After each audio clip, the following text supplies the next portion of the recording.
I woke up to a shrill scream echoing outside my window. Not the sound of birds or the wind, but the voice of Olivia Grayson, self-proclaimed queen of this neighborhood. I, Ethan Miller, had just moved here, hoping for a peaceful life. But that dream shattered the moment I stepped onto my front yard, a still hot cup of coffee in hand. Olivia stood at the edge of my property, her face redder than a winter fireplace, holding a paintbrush while my wooden fence was now coated in a blinding orange hue, like a malfunctioning traffic light. Before diving into the story, comment where you're watching from, and don't forget to subscribe so you never miss the latest video. It wasn't an accident. No, it was the work of Olivia, the HOA president, who treated this neighborhood like her personal kingdom. She wore a plaid coat, glaring at me with eyes that could devour me whole, and shouted, "Ethan, this fence is an insult to Willow Creek." I had to repaint it. I blinked, trying to keep my coffee from spilling. My fence, once just a simple row of wood, now looked like it had escaped a costume party. I stepped forward, keeping my tone calm despite wanting to hurl my coffee at her smug grin. "Good morning, Olivia," I said. "What are you doing to my fence?" She smirked, the kind of smile a cat gives a trapped mouse. "Oh, I know," she replied sweetly, "but we got complaints about your fence. It doesn't meet HOA standards." I froze. Complaints from who? Olivia waved a hand, as if I'd asked something absurd. "Confidential," she said, then inspected her nails like a queen surveying her throne. But the HOA decided it wasn't pretty enough. I painted it to save the neighborhood's honor. I stared at the fence, now a glaring orange streak like a construction sign, and felt my blood pressure spike. "You're kidding, right? This is my property." Olivia shrugged, unfazed. "No kidding," she chirped, pulling a paper from her pocket and scribbling something. "Oh, and you owe me $150 for the paint. If you don't pay, there'll be a fine.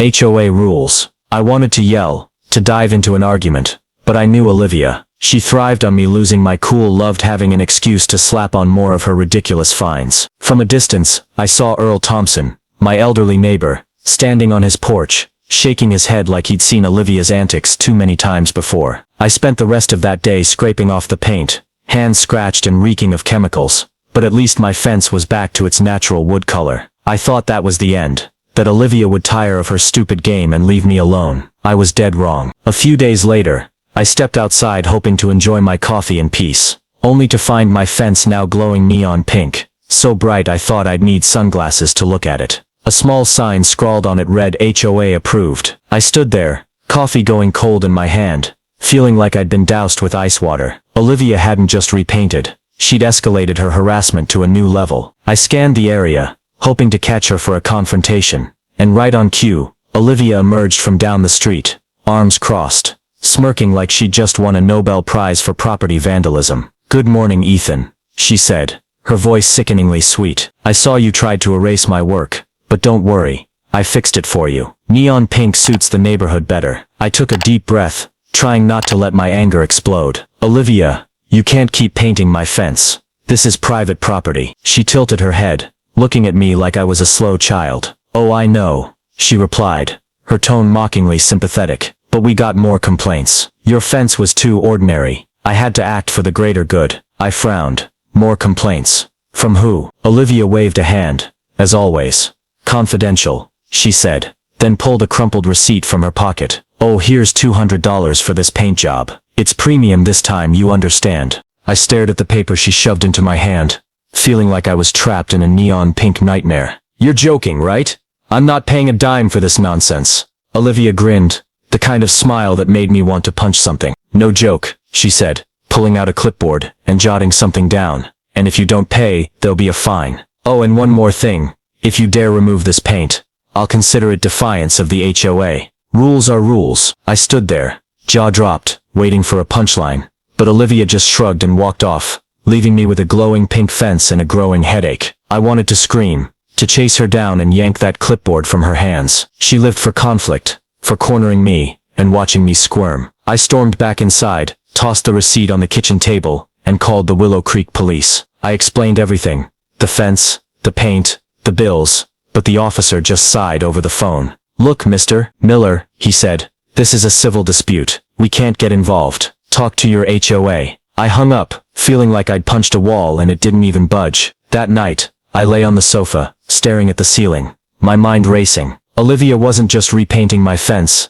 she was declaring war. I saw Clara Bennett, a timid HOA member, pass by my house that morning, glancing at the fence before quietly moving on. She didn't say anything, but her eyes seemed apologetic. I'd had enough. From the neon pink fence, and the $200 bill, stuffed in my mailbox to the neighbors' curious stares whenever they passed. Olivia's masterpiece. I wasn't the type to give up easily, and if she wanted to play dirty, I'd play smart. I spent that night under the desk lamp in my living room, laptop open, cold coffee beside me, and a stack of scribbled notes. I flipped through Georgia state laws, researched HOA regulations, and pored over the contract I'd signed when I bought the house. Olivia might be the self-appointed queen of the neighborhood, but I bet she didn't expect me to dig this deep. After hours, eyes burning and head spinning, I found a glimmer of hope. Georgia law allowed homeowners to install security systems on private property, with clear warning signs, as long as they weren't lethal. Nothing prohibited low-voltage electricity to protect a fence. I smiled for the first time in days. This was my weapon, but I didn't want to act alone. The next morning, I decided to find allies. I stepped outside, glancing at the glaring pink fence as a reminder of Olivia's arrogance, then headed straight to Earl Thompson's house. Earl was the silver-haired old man I'd seen muttering the day Olivia first painted my fence. He sat on his porch, sipping a soda, sharp eyes hidden behind thick glasses. "Hey Earl," I said, keeping my tone casual. "What do you think of my fence?" He chuckled, pointing at it. "Looks like a unicorn puked on it, kid." Olivia added again. I nodded, recounting the whole saga, from orange to neon pink, from bills to fine threats. Earl listened, nodding occasionally, then took another sip of soda. "I used to be an electrician before I retired," he said, eyes gleaming. "If you want to teach that woman a lesson, why not wire up the fence? Low voltage, just a little jolt, nothing deadly." I blinked, stunned that his idea matched what I'd just read. "You think it's legal?" I asked. Earl shrugged. "Got the law on your side? If so, I'll help you set it up." I went home, my mind buzzing with the new plan. I remembered Olivia fining me once for leaving my bike out too long, a flimsy excuse to nickel and dime me. She thought she could bully me forever, but this time was different. I double-checked the law, called a lawyer friend to confirm, and everything was rock solid. With a legal loophole and Earl Thompson as my ally, I felt I'd gained the upper hand in this war. But before I could act, Olivia struck again, pushing me to my breaking point. One evening, after Earl and I finalized plans at Pinewood Hardware for wires and a 12-V battery, I got home, flipped on the yard lights, and nearly dropped my coffee at the sight of my fence. It wasn't neon pink anymore. Olivia had painted it a blinding lemon yellow, complete with sloppy swirls that looked like a drunk preschooler had wielded the brush. I stood there, dumbfounded, feeling like she'd turned my property into a public canvas. I checked the security camera I'd installed days earlier. A wise move, it turned out. The footage showed Olivia sneaking in at midnight, wearing a black hoodie, paintbrush and can in hand, coating my fence with eerie focus. She even muttered something, probably congratulating herself on her genius, before slipping away, leaving me with a fence that now resembled a squashed lemon. I rewatched the video, fury boiling inside me. This wasn't just harassment, it was blatant trespassing. But Olivia wasn't done. The next morning, I opened my mailbox to find an HOA letter demanding a $300 fine for failure to properly maintain the fence. I laughed, but it was the laugh of someone teetering on the edge. I decided to confront her. I marched to Olivia's house, letter in hand, and knocked. She opened the door, sporting that same smug grin. "Ethan, what's got you so tense?" she asked, her voice dripping with fake sweetness. "Olivia," I said, struggling to stay calm, "you painted my fence at midnight, then fined me for not maintaining it. Are you messing with me?" She crossed her arms, tilting her head. "Oh, I just improved it," she replied. "Your fence was an aesthetic hazard. The HOA had to step in, and if you don't pay the fine, I'll report it to the board to double it." I scowled. "You have no right to paint my property." Olivia shrugged. "The HOA does, Ethan. You should have read the rules better." I wanted to yell, to slam the letter into that grin, but I knew that's what she wanted. Me losing it so she could pile on more fines. So I turned back, mind reeling. I called Earl immediately. "Earl, she painted it lemon yellow, and fined me $300, I said, voice shaking with rage. Earl chuckled over the phone. "Kid, I told you, she's a nightmare. Time to act. You ready for the electric fence?" I nodded, though he couldn't see. More ready than ever. Earl and I hit Pinewood Hardware that day. We bought wire, a 12-V battery, a metal coil to replace the wooden fence, and a warning sign. I also grabbed a small speaker, an idea that hit me about startling Olivia. On the way back, I ran into Liam Carter, the 10-year-old kid next door. "I saw Olivia painting your fence last night," he whispered, eyes wide. "She looked like a ninja, but a clumsy one. I laughed, thanked him, and realized I had another witness. Earl Thompson and I got to work the next day, turning my garage into a small workshop. The pile of supplies from Pinewood Hardware, wires, a 12-V battery, a metal coil, and that tiny speaker, lay scattered across the table, and I felt a thrill like a kid about to pull off a prank. Earl showed up early, carrying an old toolbox, and a mischievous grin. "Kid, if Olivia sees this, she'll faint," he said, clapping me on the shoulder. We started by tearing down my pitiful wooden fence. I'll admit, watching it fall splattered with patchy lemon yellow felt liberating. We replaced it with the new metal fence, tall enough to look serious but not over the top.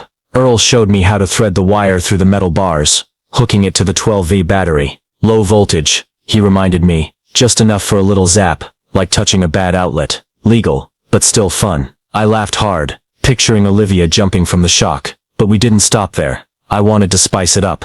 I rigged the tiny speaker into the system, wiring it to a cheap motion sensor I'd found in the garage. Earl raised an eyebrow as I tested recording. "Put the paintbrush down, Olivia, into it." "You turning this into a comedy flick?" he asked, but I caught him chuckling too. We tested it in the garage first. I touched the wire, got a mild jolt, and cracked up as my hand tingled. "Perfect," I said, rubbing my palms together. Earl nodded. "Just slap on that warning sign, and you're golden." By afternoon, we hauled everything outside. Earl and I worked under George's blazing sun, sweat dripping, but I didn't care. I wired the fence carefully, checking every connection, while Earl mounted the battery in a waterproof box, hidden behind a bush. I stuck the warning, electrified fence sign on a metal post, letters big enough that no one, not even Olivia, could claim they missed it. Finally, I ran the speaker wire, buried it under the dirt, and flipped the switch. The fence hummed faintly, like a cat growling low. I tested it again,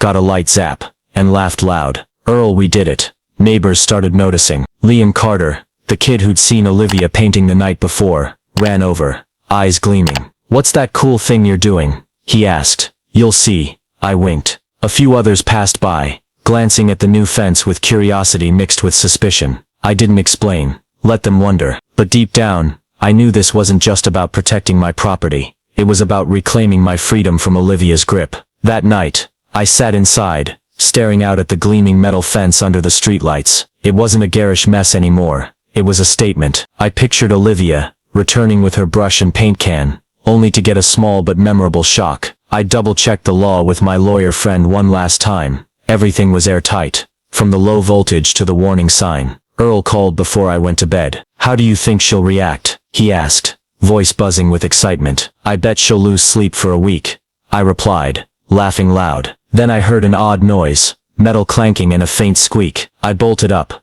raced to the door, and flicked on the yard lights. The sight nearly made me snort. Olivia stood there, dressed in the same black hoodie as before, holding a paintbrush and a can of green paint. But the smugness was gone. She was hopping back, yanking her hand away like she'd been stung, the brush dropping and splattering green all over her shirt. The electric fence had done its job, a gentle 12V jolt, just enough to freak her out. Then the speaker kicked in, my voice booming through the quiet night.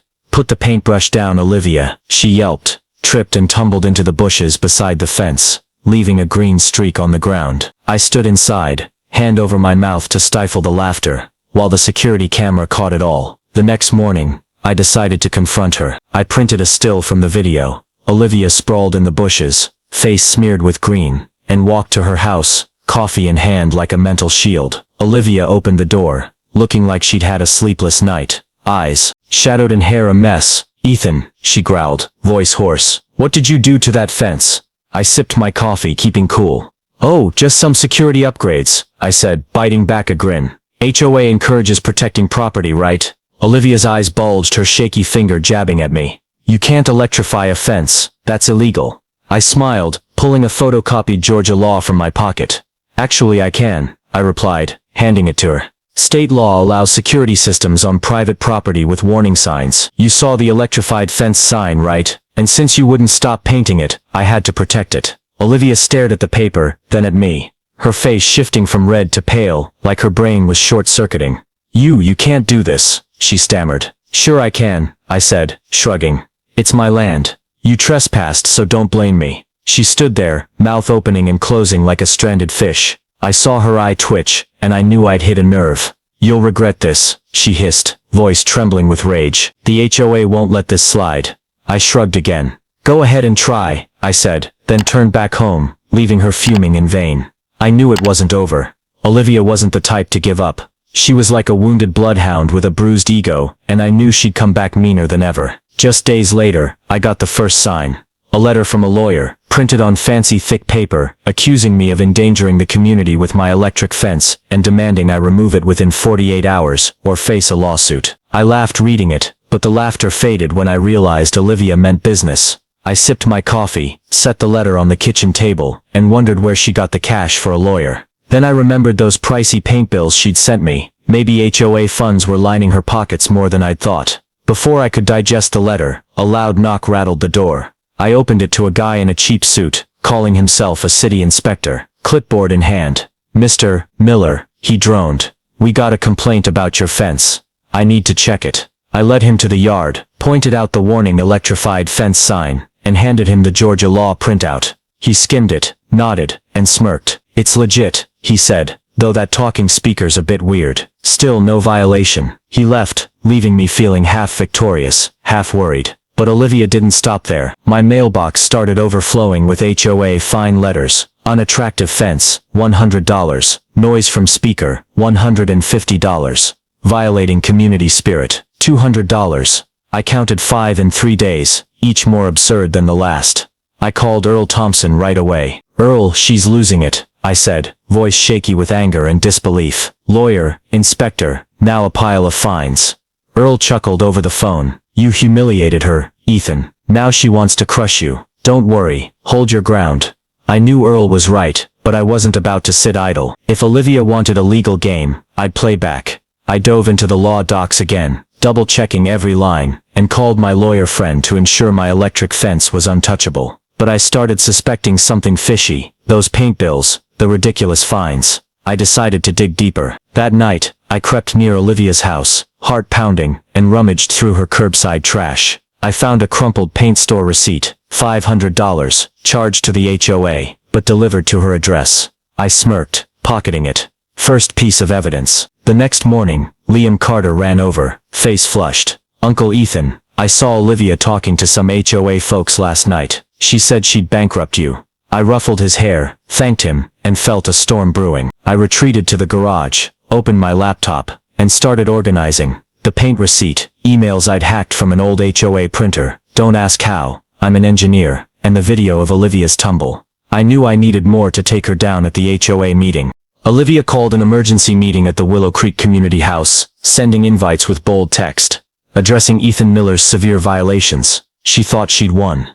I could picture her sitting there, smug grin on, ready to sentence me like a judge in an old movie. But I was ready too. I walked into the meeting room, file folder in hand, and saw Olivia at the head of the table, in a glaring red blazer, clipboard in front. Around her were a few HOA members. Clara Bennett gave me a nervous glance. Others sat stone-faced like they didn't want to be there. Olivia tapped her pen on the table, eyeing me. Ethan, right on time, she said, voice dripping with fake sweetness. We're here to discuss your disruptive behavior.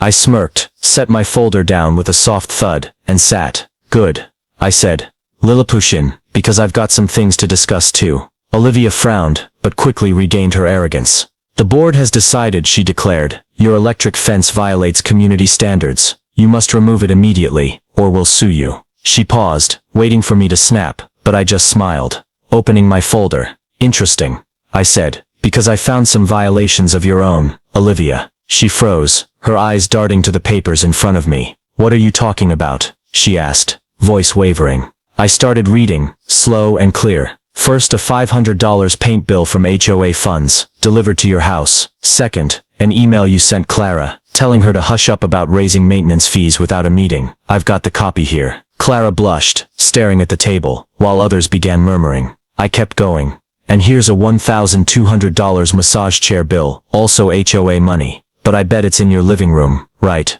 Olivia shot up, face flaming. You're lying, she yelled. I asked, pulling out my phone and playing the video. Olivia crashing into the bushes, the speaker blaring. Put the paintbrush down, Olivia echoing through the room. A few people hid laughs. Clara's eyes widened. I've got proof, I said, and I'm happy to hand it to the police if needed. The room went dead silent, save for Olivia's heavy breathing. She looked around for allies, but no one spoke. Clara finally broke the quiet. I think we need to reconsider, she said, soft but firm. Olivia, you can't use our money like that.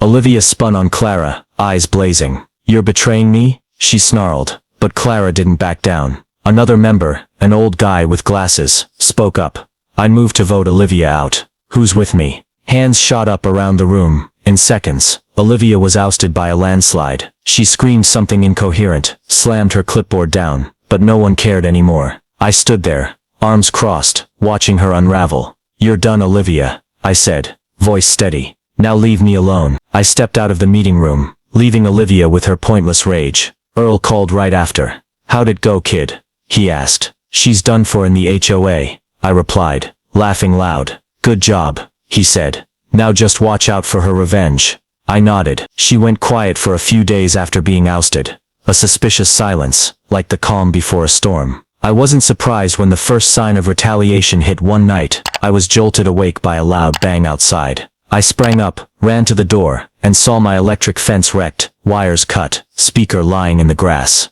I checked the security camera, and sure enough, Olivia, dressed in black like a cheap ninja, snipping away with wire cutters in a fit of fury. I didn't hesitate. I called the Willow Creek police immediately, emailing them the video before they arrived. When two officers knocked on Olivia's door, I watched from a distance, coffee in hand. As she was dragged out, she screamed, hair a mess, arms flailing.